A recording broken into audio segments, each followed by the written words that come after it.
Peggy 16.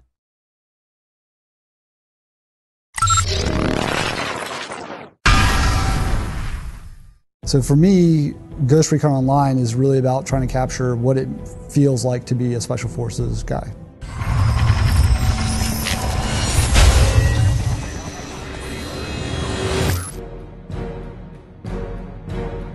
For Ghost Recon Online, we set out from the get-go to create a game that focuses on team play. And when I say focuses on team play, we as designers focus on making team play easy.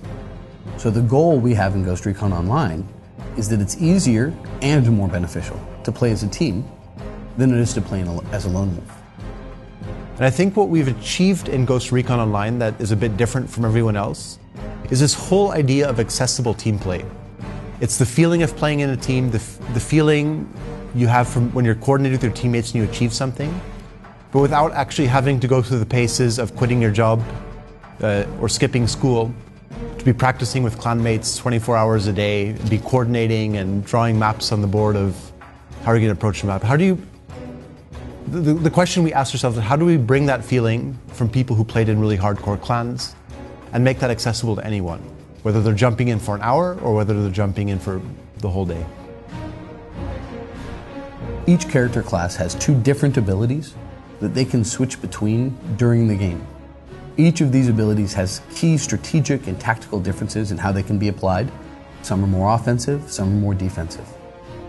By using these abilities, players can affect the outcome of the match at critical moments and help their teammates. Oftentimes, for example, the Assault character, one of his abilities is the Blitz Shield. He pulls this shield out, he runs, his exoskeleton powers up, and he runs very quickly with a great deal of force through enemy combatants, knocking them to the ground and temporarily disabling them. We've already seen in our closed beta that other players will fall in line behind that blitzing player and clean up the bowling pins he's knocked down.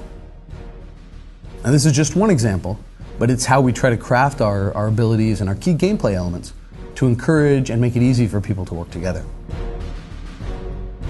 Now we've always had this idea in our head that we wanted to bring Ghost Recon back to its roots, which were originally on the PC platform, where even today, there's fan sites and forums of people who are still playing the original game. And with a free-to-play game, we really like the idea of being able to break down that barrier, where if I'm enjoying myself, an hour later, one of my friends can come join me with the same kind of easy entry flow that I had. And that makes free-to-play games very social by nature, and really removes a lot of the stress of where do I spend my hard-earned money? Where do I break open the piggy bank? I know I've been making games for years for different platforms, but I myself, at my heart, I am a PC gamer. You know, playing Descent and Quake in the old days. For me, there's not a whole lot of things that need to be different between a console and a PC, but by approaching the development from a PC side, I really focus on responsiveness in the controls. So while a lot of people think of third-person shooters as clunky, but they look good, they sell this thing, we actually have a really good-looking third-person shooter that that is really fluid and responsive to your motion. So it actually plays a lot like a first-person shooter.